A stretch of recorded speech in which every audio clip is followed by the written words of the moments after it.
Greetings! So I initially had another video recorded, but I found a link to this very interesting story called The Sorting Hat's Love, and I figured I would do a very nice reading of it. First things first, Daisy, your punishment, as determined by, well, all three of us, is that you have to eat half a lemon or drink the juice of half a lemon.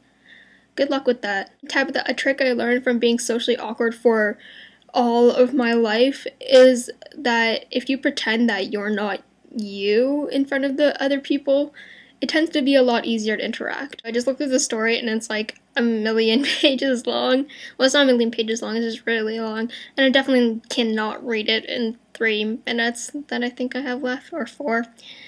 So I will read to you the highlights. So basically the premise of the story is that the Sorting Hat is in love with Hermione.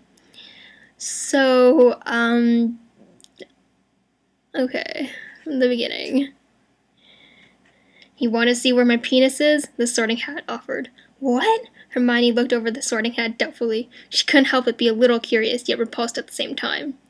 The Sorting Hat sat on the table, his face contorted in concentration. He began to sink down like an accordion. What are you doing? Stop it! Hermione demanded. Suddenly, the Sorting Hat flipped inside out. On the now reversed point of the hat dangled a giant penis. His eyes and mouth transformed fully through the fabric. The Sorting Hat has a penis.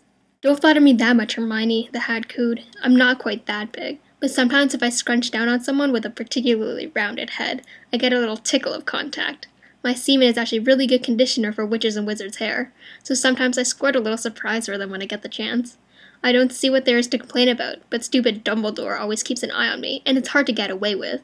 Rain began to fall over Hogwarts. The Sorting Hat stood atop one of the towers looking down. Why are you so angry, Hermione? The Hat thought to himself. Why won't you give me a chance? The Hat was having his first feelings for someone other than himself, and he didn't like it one bit. He looked down at the ground far below him. He hopped up on one of the tower railings. Goodbye, cruel world, the Hat intoned before he jumped from the edge of the tower. He closed his eyes, awaiting the end.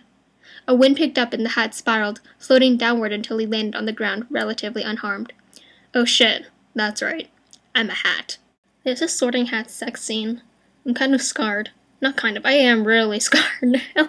Oh great, okay, so the Hat puts a curse on Hermione, and so Harry and Ron try to break her free from it, and the only way is for Hermione to have sex with someone who's more experienced, and so Dumbledore picks Snape, and this is their little scene. Hermione returned to her dormitory. She wondered why the Hat was not there. She started to look under the bed when a voice from behind startled her. Hermione, Snape purred. Professor Snape, what are you doing here?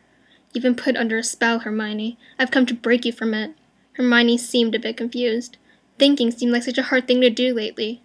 But what do you mean?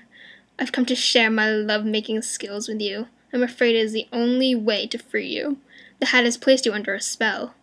Hermione backed away. What? No, it's not true. Stay away from me. Snape knew a part of the curse was making her act irrationally. McGonagall has already fluffed me up, so I'm ready to go. Snape dropped his pants, exposing his huge 11-inch penis. Hermione stared at it in surprise. Severus cast a spell, removing Hermione's clothes. He gently pushed her down on the bed. Lay down, Hermione. You will soon feel the pleasure of Snape's snake. And then a bunch of food analogies, and finally, you ready to ride the Snape Express? Snape said silkily. And to conclude this brilliant story, Dumbledore, Harry, and Ron sat in Dumbledore's office. Well, it seems everything's worked for the best. Dumbledore was once again eating jelly beans. Yeah, everyone got shagged but me, Ron said selfishly. Dumbledore looked at Ron, considering. Harry, why don't you leave me and Ron alone for a minute? Harry, confused, walked out of the office. He stood by the door listening and heard heavy panting. Well, I guess everyone has been shagged now but me. Snape leaned against the wall. Potter, come to the dungeons for detention. Harry smiled as he followed the potions master, a little skip in his step. I have to say, after my Immortal, this is one of the most brilliant stories I've ever read. And I'm gonna go lobotomize myself now. Goodbye.